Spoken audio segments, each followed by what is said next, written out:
Bonjour et bienvenue dans Enquête criminelle, le podcast. Je suis Jean-Marie Goua. Aujourd'hui, je vais vous raconter l'histoire tragique d'une mère et de sa fille. Le 20 septembre 2006, à Berck, dans le Pas-de-Calais, Valérie Trouillet et sa fille Harmonie sont retrouvées tuées dans des conditions particulièrement horribles. Au départ, l'enquête s'oriente vers le petit ami d'Harmonie, avec qui elle venait de rompre. Mais le jeune homme nie et oriente les enquêteurs vers un voisin chez qui Harmonie faisait du babysitting. Avec moi, vous entendrez les voix des parents et des proches de Valérie et d'Harmonie, celles des avocats et des journalistes qui ont travaillé sur ce dossier.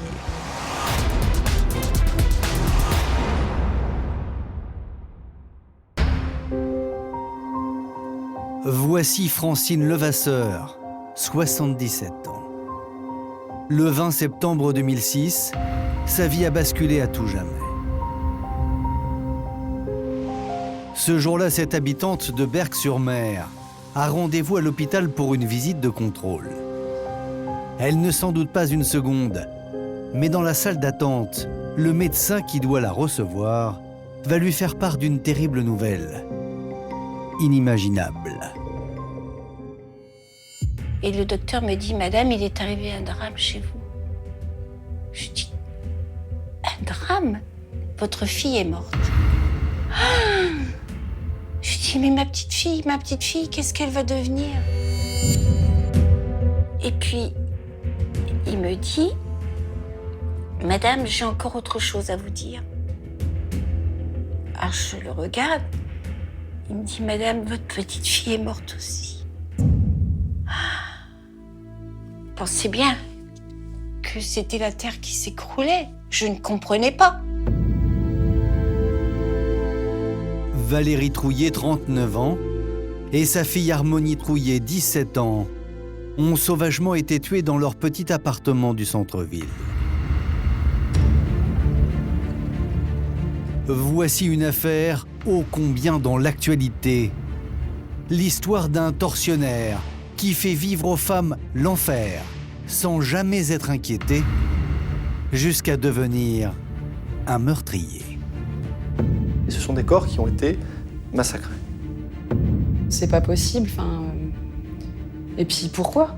Pourquoi ? Qui Il ne fait pas l'effet d'une brute, il ne fait pas l'effet d'un tueur. C'était un homme à femme, mais qui n'aimait pas les femmes. Il avait un couteau dans la chambre de ma mère. Elle était sur le point d'elle-même aller au commissariat pour dénoncer les violences. Et donc, elle devient la femme à abattre. Cette invraisemblable affaire démarre le mercredi 20 septembre 2006, à Berck-sur-Mer, dans le Pas-de-Calais. Il est 1h15 du matin lorsque l'adjudant-chef Laurent Grard est appelé sur un incendie qui s'est déclaré dans le centre-ville. Un appartement est en train de brûler, avec 2 occupants à l'intérieur. Il y a urgence. On ouvre la porte et une épaisse fumée commence à s'en dégager. Donc on s'équipe avec nos appareils respiratoires isolants. On est dans le noir total, le courant est coupé. On a juste pour lumière nos lampes dont on est équipé en fait. Les pompiers parviennent rapidement à éteindre le feu qui avait pris naissance dans la salle de bain. Il faut désormais localiser les occupants et leur porter secours. On s'est dirigé vers la cuisine.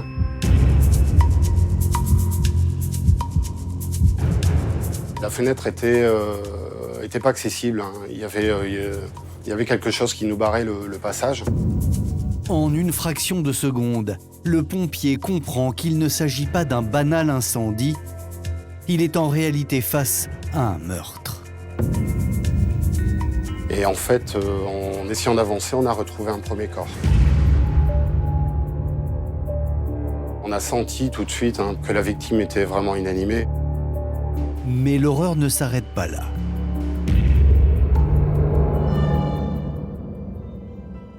En progressant dans l'appartement, le pompier découvre ce qui semble être une chambre d'adolescent. Et là, couché sur le sol, il aperçoit le corps d'une seconde victime. C'est une jeune femme qui est au sol, donc elle se trouve sur le ventre, dénudée. Malheureusement, on ne pourra pas faire grand-chose pour elle. C'est pas dans la nature humaine de faire des choses comme ça. C'est contre nature, on va dire. Valérie Trouillet et sa fille Harmonie ont bien été tués. Ces meurtres sont l'épilogue d'une vie remplie de coups durs. Et pourtant, tout avait bien commencé dans la vie de cette maman qui élevait seule sa fille. Belle comme le jour, en réalité, Valérie était promise à un tout autre destin. Originaire d'un petit village de l'Oise, Valérie Trouillet connaît une enfance heureuse, aux côtés de son grand frère Philippe. À l'adolescence, elle devient une jolie jeune femme et se rêve mannequin. Je pense qu'elle aurait aimé faire carrière dans ce milieu-là. Elle avait des yeux magnifiques, des yeux que même moi je ne voyais plus parce que je la voyais constamment. Mais tout le monde me disait, elle a des yeux. Une belle blonde aux yeux bleus, oui. Ouais. Il y a même une photo où elle ressemble un peu à Catherine Deneuve, quand elle a une vingtaine d'années. Valérie réalise même un book avec un photographe professionnel dans l'espoir de quitter sa campagne et faire carrière à Paris. Sa maman Francine se souvient que les rêves de sa fille l'inquiétaient un peu. J'aimais pas trop parce qu'elle allait sur Paris et c'est vrai que moi ça me plaisait pas trop, parce que je trouvais que c'était pas... Je suis un petit peu vieille France.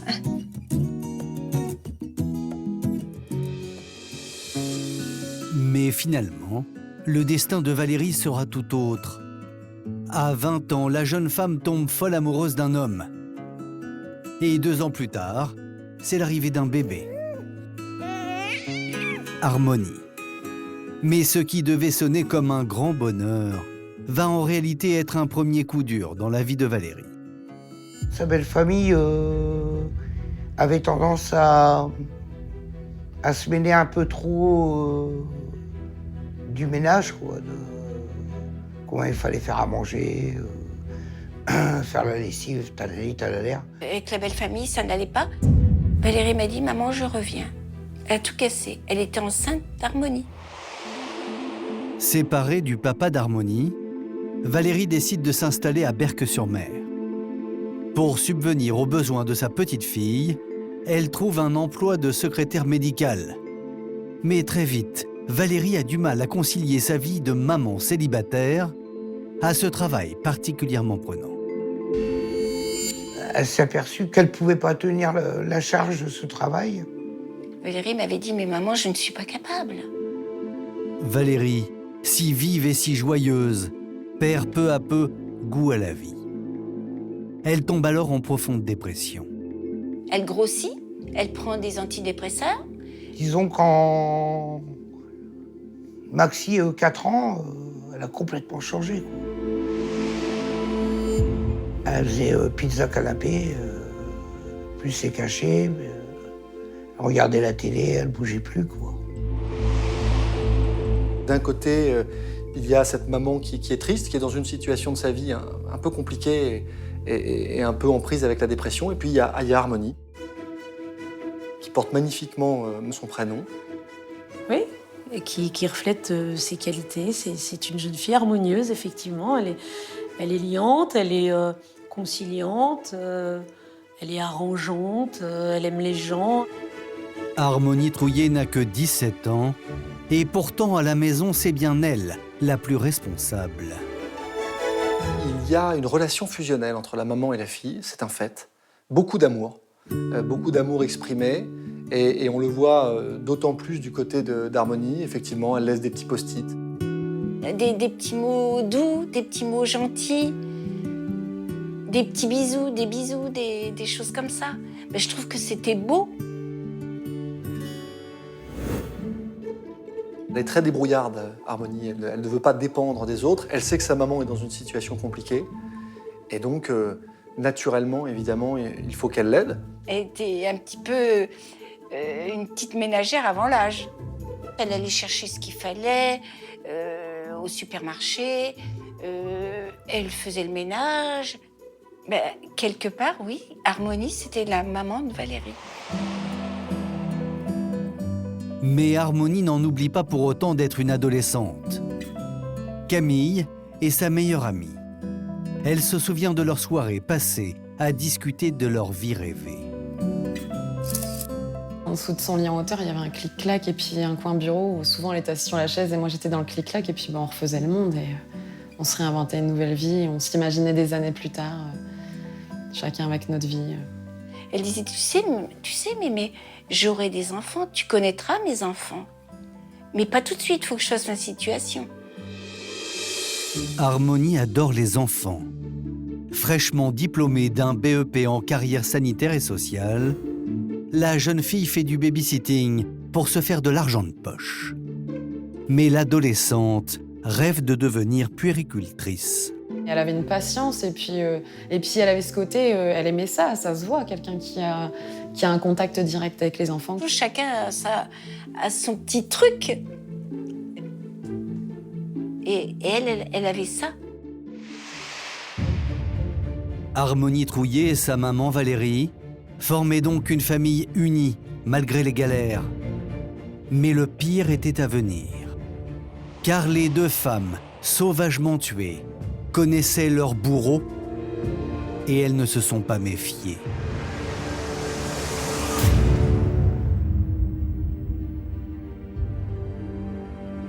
À Berck-sur-Mer, la police judiciaire de Lille, dépêchée sur place, investit l'appartement des deux victimes.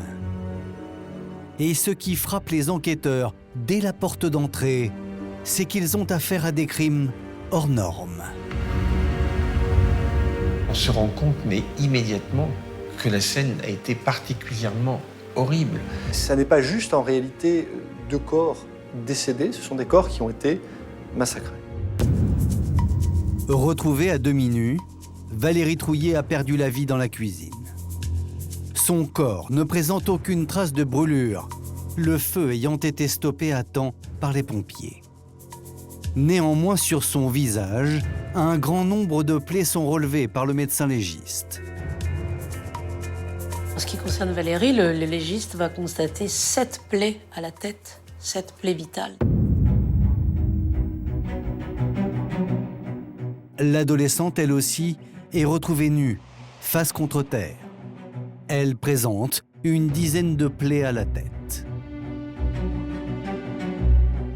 La violence des coups portés aux deux femmes, les traces de défense sur leurs mains, font penser aux légistes qu'elles ont vécu une longue et lente agonie.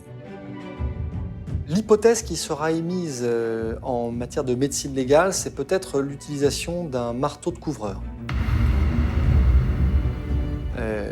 Qui à la fois a la singularité de contenir une face contondante, mais également un côté tranchant. Elles ont vu les coups arriver, bien sûr. Et donc elles ont tenté de se protéger, peut-être tenté de le désarmer. Ça, c'est pas impossible, hein. Dans un sursaut de survie. Mais bon, elles faisaient pas le poids. Mais vous allez le voir, l'horreur ne s'arrête pas là. L'expert va aussi mettre en évidence des traces d'ecchymose à l'intérieur des cuisses qui laissent suspecter qu'effectivement, à tout le moins, il y a eu une tentative d'agression sexuelle. Et les investigations qui seront diligentées par la suite sur le plan génétique vont démontrer que des actes de viol ont été commis.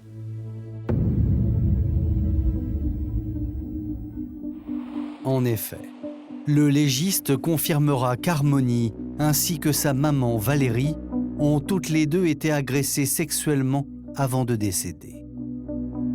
C'est ce qui, en réalité, donne à ce dossier une dimension complètement folle. Personne ne comprend, personne ne saisit.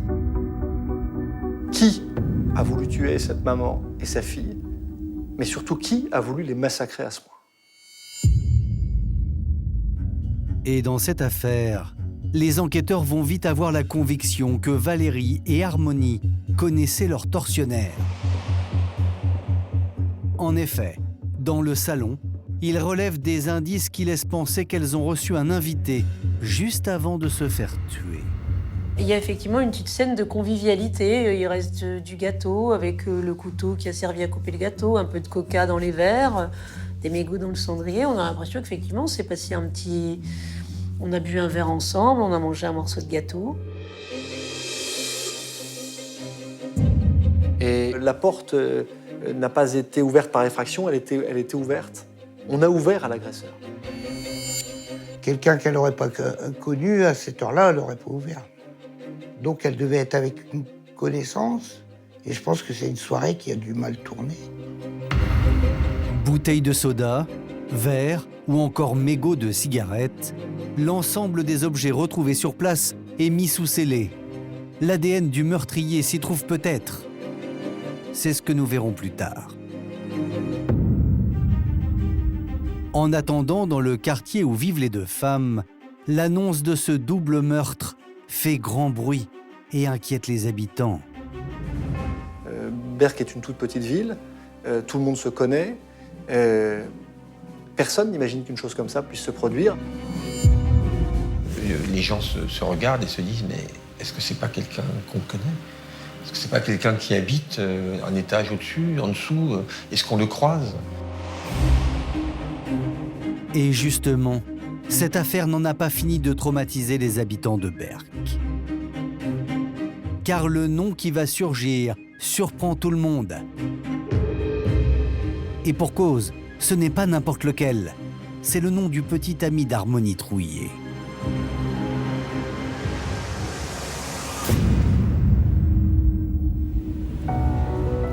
À 17 ans, Harmonie Trouillet est follement amoureuse d'un garçon. L'élu de son cœur, c'est lui. Nous l'appellerons Julien. Il a 20 ans. Une relation amoureuse qui pourrait bien être à l'origine de ce drame. Pourtant, cette histoire avait démarré comme un véritable conte de fées. Oh, elle était très amoureuse de ce garçon. Oh là là, c'était... Et lui aussi. Parce qu'une fois, il m'a dit « Ce sera la mère de mes enfants. » Mon Dieu, pauvre gosse. C'était un jeune homme serviable et puis pareil, prêt à rendre service. Dès qu'il pouvait, c'était faire des cadeaux à Harmonie, l'emmener manger au restaurant. Valérie, la maman d'Harmonie, se prend d'affection pour ce garçon si prévenant envers sa fille. Alors lorsque Julien se retrouve sans logement, car il a quitté le domicile familial, c'est tout naturellement qu'elle lui propose de s'installer chez elle. Valérie, elle l'a accueilli comme si c'était son fils. Je veux dire, elle l'hébergeait, elle le nourrissait. Elle l'a fait avec générosité. C'est une situation plutôt confortable pour lui. Puis surtout, il peut habiter avec Harmonie, avec laquelle il a une relation a priori assez intense. Mais voilà, après 4 ans et demi d'idylle passionnée, Harmonie découvre que Julien n'est plus le prince charmant des débuts. Il va tromper Harmonie, va avoir une relation avec une autre jeune femme. Harmonie va le savoir et elle est profondément blessée parce qu'effectivement, c'est son premier amour. Le cœur brisé, la jeune fille demande alors à Julien de quitter immédiatement l'appartement. Le jeune homme, déscolarisé et sans emploi à l'époque, perd ainsi non seulement sa petite amie, mais aussi un certain confort de vie. Ben, il était nourri, logé, chauffé, enfin tout, quoi. Et même habillé. Parce qu'elle... Oui. Il était, on va dire, il était entretenu. Une rupture qui intervient tout juste 6 mois avant les meurtres des deux femmes. Alors, Julien s'en est-il pris à Harmonie et Valérie pour se venger d'avoir été éconduit et mis à la porte. Pour Francine, la grand-mère, c'est plus que possible. Nous, entre nous, on disait ça peut être que lui. Mais on n'avait pas de preuves. Les enquêteurs de la police judiciaire ne vont pas tarder à collecter des informations sur ce garçon décrit comme instable. Et un témoignage en particulier va accréditer la thèse du crime passionnel. Il y a une copine d'Harmonie qui a relaté aux enquêteurs une scène où il aurait poussé et giflé Harmonie. Et Harmonie donc lui avait confié qu'elle en avait peur et qu'elle faisait tout pour l'éviter. Mais ce n'est pas tout. Quelques jours avant le drame, des voisins racontent que le jeune homme avait fait un scandale dans la résidence des deux femmes pour reconquérir le cœur d'Harmonie. Ce jeune garçon était venu pour tenter de force de voir Harmonie. Il avait tambouriné à la porte. Et Harmonie n'avait pas ouvert.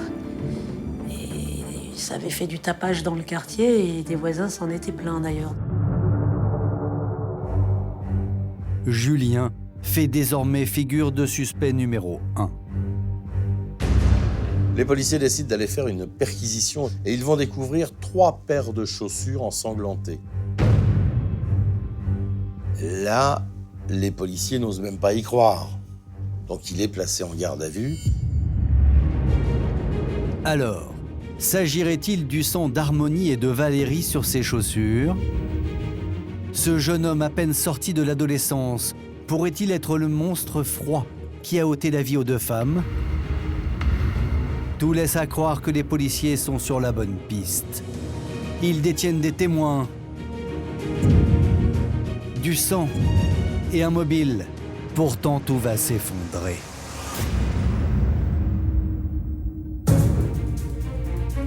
Car, manque de chance, Julien, le petit ami d'Harmonie Trouillet, a un alibi béton pour la soirée des meurtres.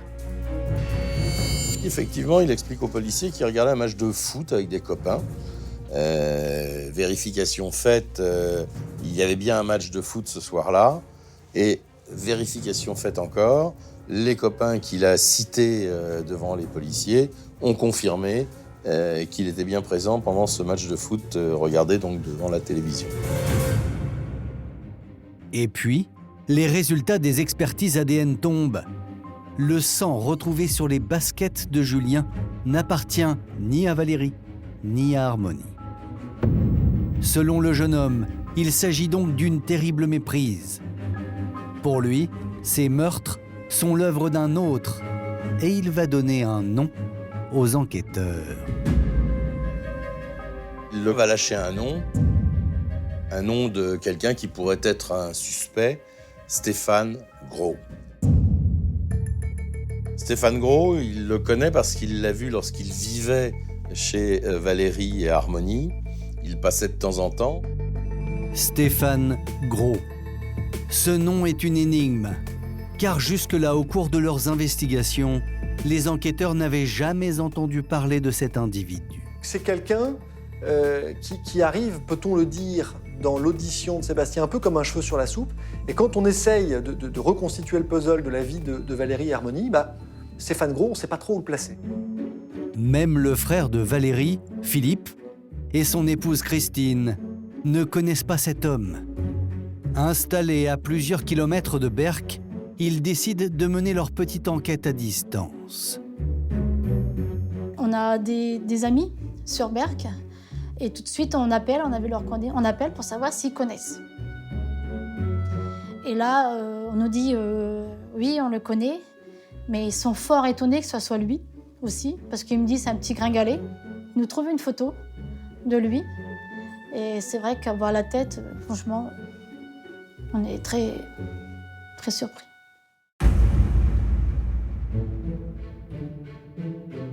On s'attend à voir une grosse brute, parce que Stéphane Gros, il est épais comme un sandwich SNCF. Mais comme le frère de Valérie ne va pas tarder à le découvrir, à Berck, Stéphane Gros n'est pas si inconnu que cela. Et il n'y a a priori rien de suspect chez cet homme, intérimaire, dans une entreprise de menuiserie. Il a bonne réputation auprès de ses collègues et de ses voisins. La rumeur locale décrit un type sympa, que tout le monde aime bien, qui fait un peu d'humanitaire, qui transporte les enfants handicapés le week-end avec un mini-car. C'est quelqu'un qui ne fait pas de vagues. Stéphane Gros, il a sa petite vie, ça tourne bien. Son employeur n'en dit que du bien, ses collègues de travail aussi.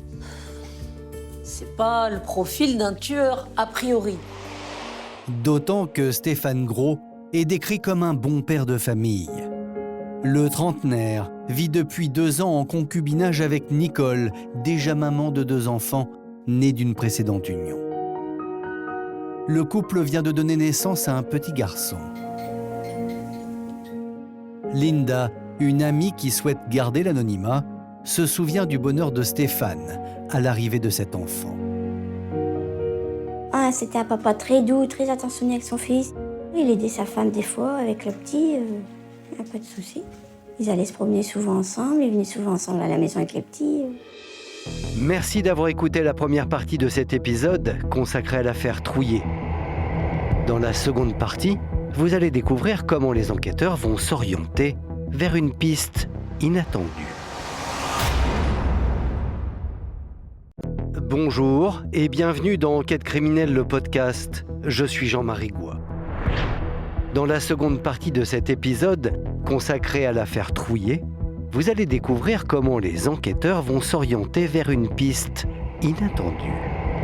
Avec moi, vous entendrez les voix des parents et des proches de Valérie et d'Harmonie, celles des avocats et des journalistes qui ont travaillé sur ce dossier.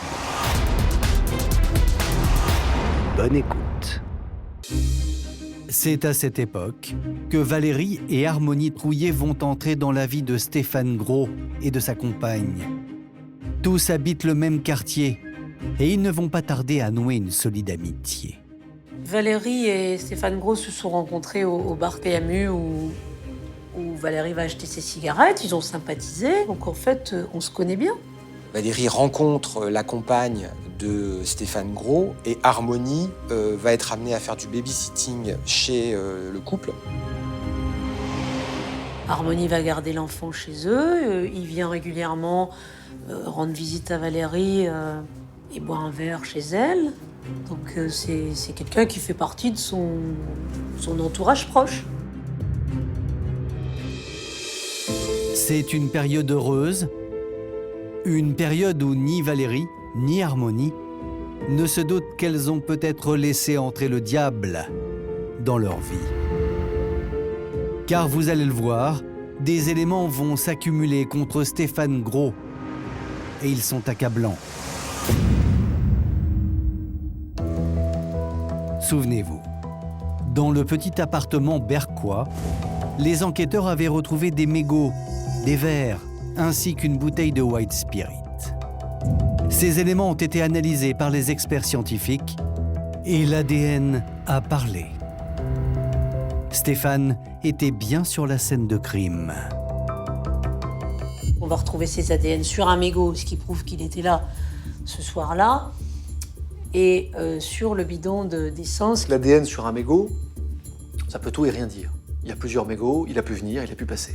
L'ADN sur le bidon de White Spirit, déjà ça pose question. Mais c'est l'ADN prélevé sur les corps des victimes qui va définitivement sceller le sort de Stéphane Gros. On va retrouver dans les écouvillons vaginaux de Valérie et d'Harmonie de l'ADN de Stéphane Gros. Donc ça veut dire que, évidemment, il y a eu des agressions sexuelles, il y a eu viol. Ça signe évidemment, de manière certaine, l'implication de cet homme dans ces faits.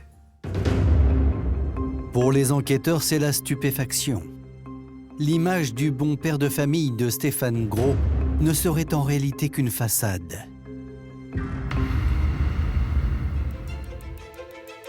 Le 17 octobre 2006, soit un mois après les faits, l'homme est interpellé et placé en garde à vue. Stéphane Gros fait figure de suspect numéro 1. Et pourtant en garde à vue, loin de se démonter, voici ce qu'il raconte sur son emploi du temps de la soirée du 19 septembre, jour où Harmonie et Valérie ont perdu la vie. Les premières dépositions de Stéphane Gros, en fait, vont être une dénégation totale. Il va fournir d'ailleurs un emploi du temps. Il est passé ce jour-là chez Valérie. Il a fumé une cigarette avec elle. Peut-être a-t-il bu un verre d'ailleurs. Qui va expliquer qu'il est parti de chez Valérie avant 19h et qu'il serait rentré chez lui. Selon Stéphane Gros, sa visite chez les deux femmes expliquerait la présence de son ADN sur la scène de crime et prouverait également qu'il n'était pas présent au moment des meurtres. Seulement voilà, quelque chose cloche. Valérie et Harmonie Trouillet n'étaient pas chez elles aux alentours de 19h. On sait par exemple que Valérie Trouillet et Harmonie sont allés faire des courses dans un supermarché et qu'à 19h, ils étaient dans le supermarché. Et on a le ticket caisse qui est à 18h56. Donc là, on est en flagrant délit de mensonge, puisqu'elle ne pouvait pas être à 18h45 à leur domicile parce qu'elles étaient au supermarché. Stéphane Gros ment. Et si on ajoute à cela son ADN retrouvé sur le corps des victimes, l'homme est en mauvaise posture. Et pourtant, le suspect ne va pas changer de version. Il va contester envers et contre tout contact sexuel entre lui et ses victimes, malgré les prélèvements génétiques qui démontrent le contraire. Pour les proches de Stéphane Gros, l'homme qu'ils connaissent serait incapable de faire preuve de violence. Tout de suite, on a dit c'est pas lui. Il peut pas avoir fait ça. Il n'a pas le tempérament à faire ça. Il aurait jamais pu s'en prendre à des femmes, puis c'était des amis à Stéphane, donc mais il s'en prendrait jamais à des amis. Et en plus, ils ont eu l'ADN, pour eux, ils ont eu qu'un suspect, c'était Stéphane, quoi. Ils n'ont pas cherché autrement. Alors s'agit-il d'une terrible méprise? Pour les enquêteurs, c'est peu probable. Car aussi incroyable que cela puisse paraître, ils ont découvert que Valérie et Harmonie Trouillet ne seraient apparemment pas les seules victimes de Stéphane Gros.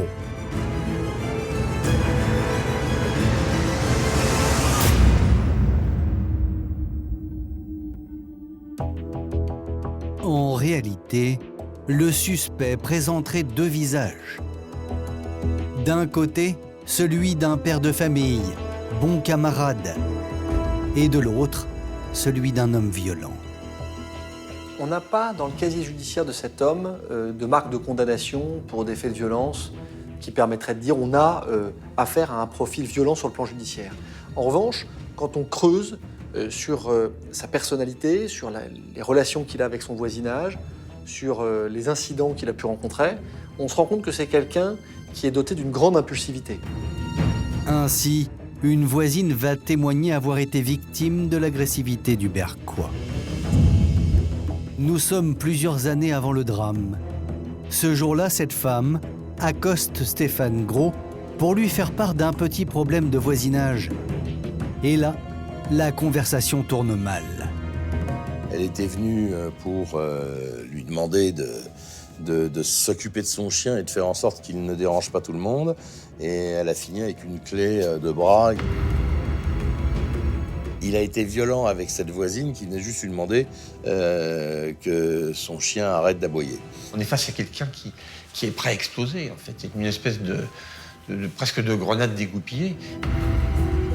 Décrit comme colérique, impulsif et violent, ce serait surtout envers ses compagnes que Stéphane Gros se montrerait le plus dangereux.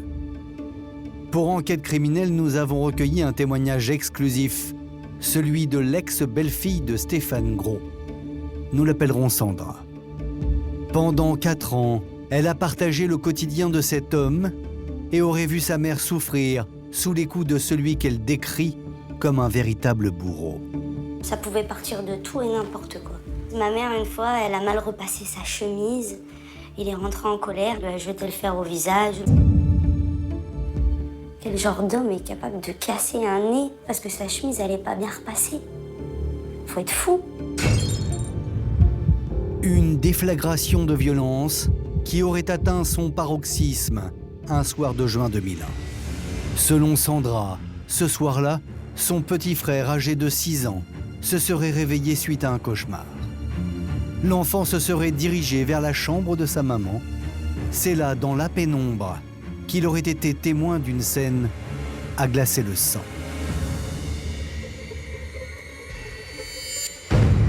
Stéphane Gros, il est avec un couteau dans la chambre de ma mère. Et je pense pas qu'il vient lui faire un câlin avec un couteau dans la chambre. Et mon frère écrit pour réveiller ma mère à ce moment-là parce qu'il sait pas ce qui va se passer. Je pense qu'il aurait été capable de la tuer peut-être. Vous imaginez le réveil brutal de cette femme qui voit cet homme-là, son compagnon, au-dessus d'elle avec ce couteau. Mais c'est un cauchemar. Elle doit se demander s'il rêve encore ou si elle est éveillée. Cette femme, qui selon sa fille serait passée à 2 doigts de la mort, ne trouvera pas le courage de porter plainte de peur des représailles. Elle n'en parle pas, pourquoi? Parce que malheureusement, il y a toute une série de femmes qui sont victimes ou de violences sexuelles ou de violences comme celle-ci qui ne parlent pas, qui ne disent rien, parce qu'elles ont peur, parce qu'elles sont sous emprise. Puis alors après, il y a un climat de menace qui font que ces jeunes femmes, ces femmes ne vont pas déposer plainte. Donc c'est lisse, on ne voit pas, ça ne transparaît pas de la vie de Stéphane Gros. Et la mère de Sandra n'aurait pas été la seule femme de la vie de Stéphane Gros à garder le silence. Plusieurs des anciennes compagnes du suspect auraient été victimes de sa violence. Des enquêteurs vont interroger beaucoup de ses ex-compagnes, puisque c'était vraiment un homme qui collectionnait un peu les conquêtes féminines. Et toutes vont quand même faire le portrait d'un homme extrêmement impulsif et violent. C'était un homme à femme, mais qui n'aimait pas les femmes. Alors, Stéphane Gros s'en est-il pris à Valérie et sa fille pour les mêmes raisons qui l'ont poussé à maltraiter ses ex-compagnes? Peu probable, car quelque chose ne colle pas. Les enquêteurs ont beau chercher, ils ne trouvent aucune trace de relation amoureuse entre Stéphane Gros et Valérie. Je ne vois pas ma sœur avec un type comme Stéphane Gros. Non pas que je sois fier, mais je connaissais ses goûts. Elle m'en aurait parlé. Si elle sortait avec lui... Je ne vois pas s'abandonner à un tel type. Et si finalement la cible de Stéphane Gros n'était pas Valérie? En effet, les proches des victimes ont de leur côté une hypothèse qui pourrait sembler invraisemblable. La première victime de Stéphane Gros serait en réalité la fille de Valérie, Harmonie.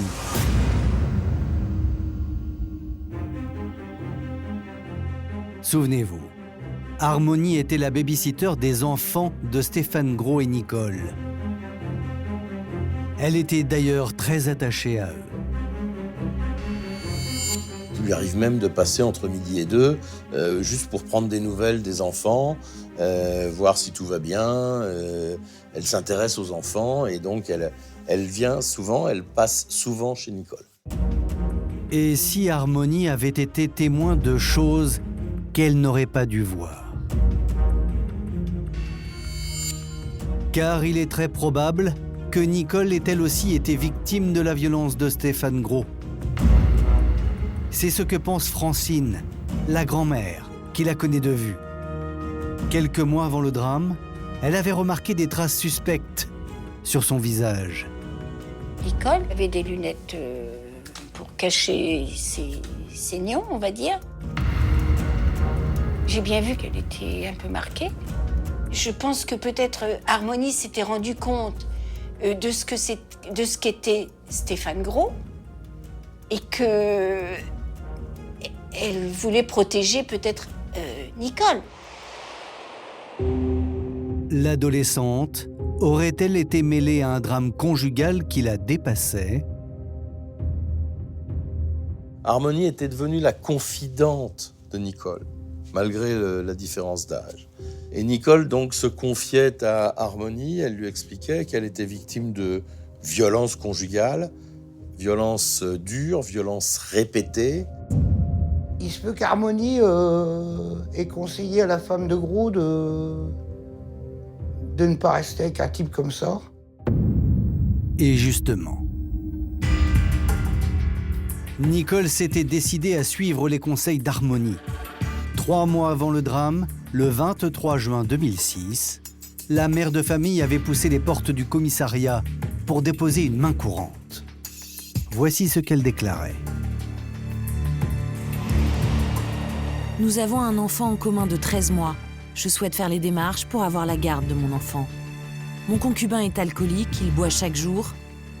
Au cas où les coups se reproduisent, je n'hésiterai pas à porter plainte. Mais les coups ne se sont pas arrêtés pour autant. Harmonie a reçu d'autres confidences de Nicole, de coups et encore de coups.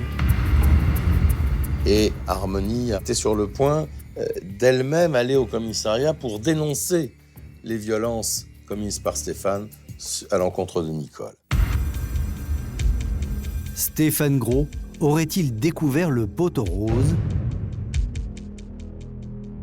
Et cette nuit du 19 septembre 2006, s'en serait-il pris à Harmonie et sa maman pour se venger? Après bien des réflexions, je pense qu'elle avait dit à Nicole qu'il fallait qu'elle parte, qu'elle ne reste pas avec un gars comme ça.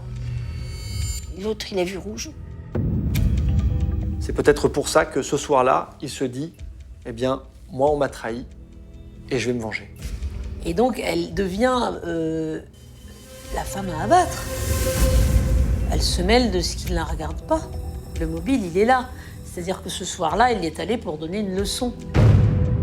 La suite de l'histoire est connue de tous. Valérie et Harmonie auraient péri sous les coups de Stéphane Gros. Mais voilà, en garde à vue, l'homme conteste formellement s'en être pris aux 2 femmes ainsi qu'à sa compagne, Nicole. Pour lui, la réalité est tout autre. Et le scénario qu'il va raconter aux policiers est des plus invraisemblables. Ce fameux 20 septembre 2006, Stéphane Gros ne se serait pas rendu chez Valérie Trouillet de son plein gré. Il prétend qu'il aurait été pris en otage par un dealer à qui Valérie et lui devaient de l'argent. Il affirme qu'il n'est pas l'auteur des coups portés. Selon lui, une fois arrivé à l'appartement des 2 femmes, les choses auraient mal tourné. Faute d'avoir pu récupérer son argent, le mystérieux dealer serait devenu violent. Valérie, elle est dans sa cuisine au moment où il rentre. Et aussitôt, eh bien, il y a l'homme qui va se jeter sur elle et qui va utiliser le marteau. Témoin gênant de la scène, Harmonie aurait subi le même sort que sa maman. Et pour justifier la présence de son ADN sur le corps des victimes, Stéphane Gros accuse son ravisseur de l'avoir forcé à violer les 2 femmes, ce qu'il nie avoir fait. Concernant le white spirit versé sur les victimes, voici ce qu'il raconte. Donc il explique en disant « On m'a demandé de le faire, je l'ai fait, mais j'ai refusé de mettre le feu au corps. » Évidemment, encore une fois, il se met à distance de l'atrocité des faits. À écouter Stéphane Gros, il n'aurait donc été qu'un simple spectateur des crimes. Et cette version, la famille de Valérie et Harmonie a beaucoup de mal à la digérer. Car ils ont à présent l'impression que Stéphane Gros cherche à salir la mémoire de Valérie. On dit tout et n'importe quoi. On a dit que Valérie se droguait. Il est arrivé de Valérie de fumer un petit joint le soir, mais c'était juste pour s'endormir. Mais ça faisait plus d'1 an qu'elle avait complètement arrêté. Et ceci a été prouvé de toute façon lors des analyses de sang. C'était pas une dépravée. C'était vraiment dégueulasse, quoi, d'ajouter du mal au mal.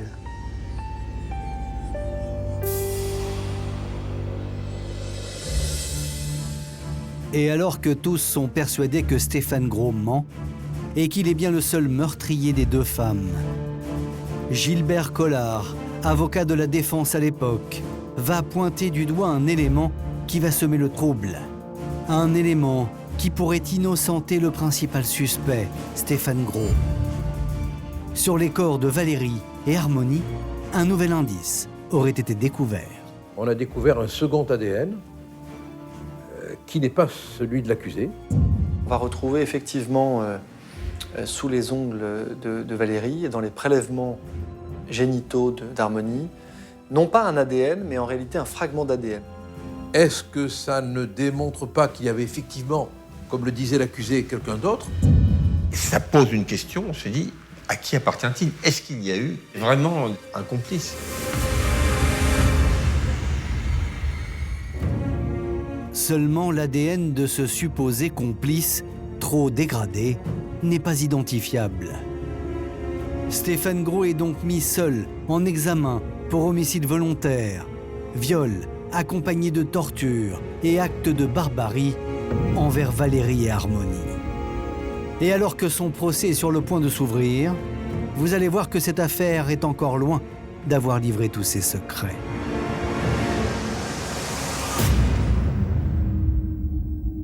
Mercredi 11 mai 2011, soit 4 ans et demi après les meurtres, le procès de Stéphane Gros s'ouvre devant la cour d'assises de Saint-Omer. L'homme encourt la réclusion criminelle à perpétuité. Pour la famille d'Harmonie et Valérie Trouillet, l'enjeu est de taille. Il y a une grande fébrilité, il y a aussi beaucoup de courage, beaucoup de dignité sur le banc des parties civiles, mais il y a une énorme attente parce qu'on se dit que peut-être cet homme va enfin dire la vérité. Malheureusement, dans le box des accusés, Stéphane Gros ne semble pas disposé à dire la vérité. L'homme n'a pas changé de version. Pour lui, dans cette affaire, il n'est qu'une victime. Il est pris en otage par des individus qu'il ne connaît pas, pour qu'il endosse, à leur place, le crime. C'est-à-dire, je suis innocent, je n'ai rien commis et je m'en voudrais toute ma vie.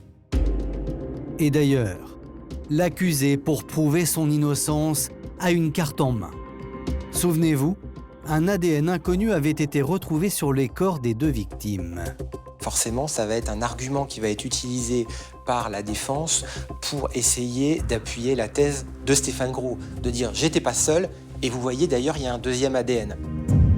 Et vous allez voir que les avocats de la partie civile vont eux aussi sortir de leur manche une carte à laquelle personne ne s'attendait, une contre-expertise génétique.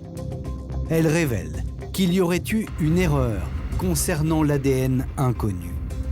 En fait, il n'aurait pas été retrouvé sur le corps des victimes, mais sur le bouchon de la bouteille d'essence présente sur la scène de crime.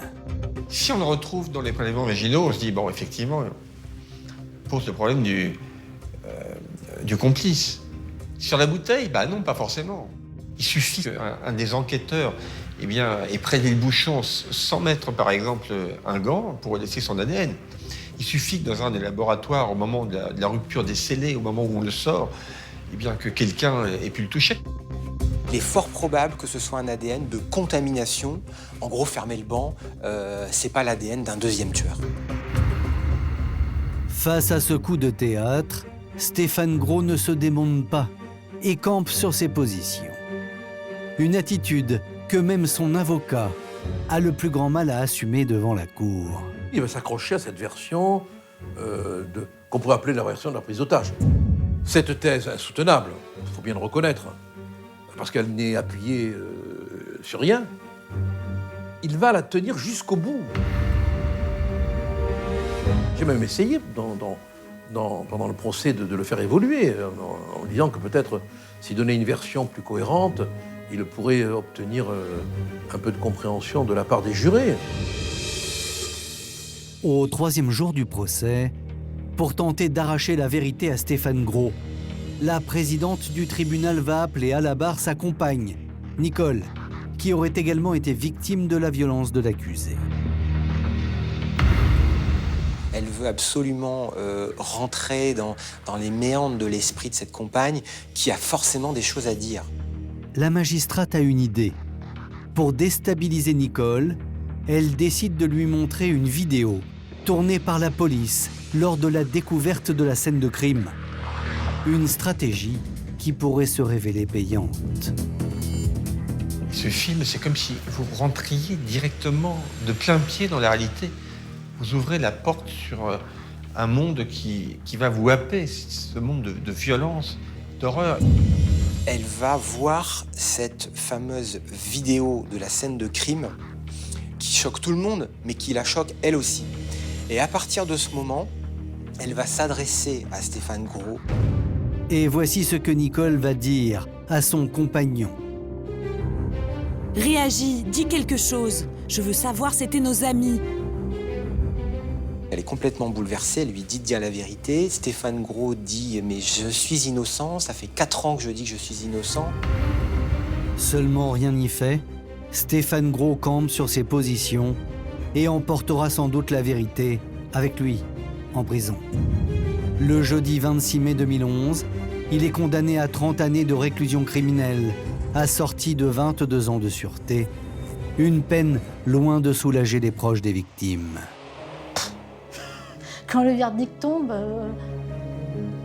il ne se passe rien. Moi, j'attendais qu'ils nous disent la vérité, le pourquoi des choses, pour savoir, pour pouvoir mettre un nom sur tout ça, une raison, je veux dire.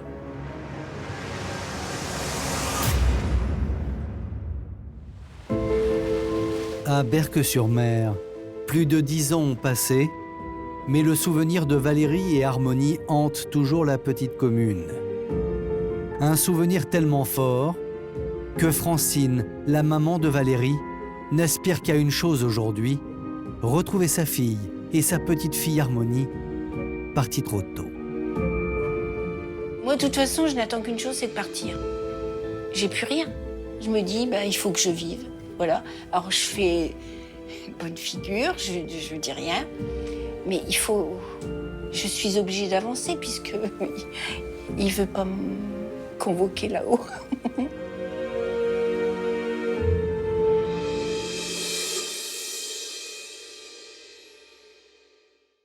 Merci d'avoir écouté la deuxième partie de cet épisode consacré à l'affaire Trouillet.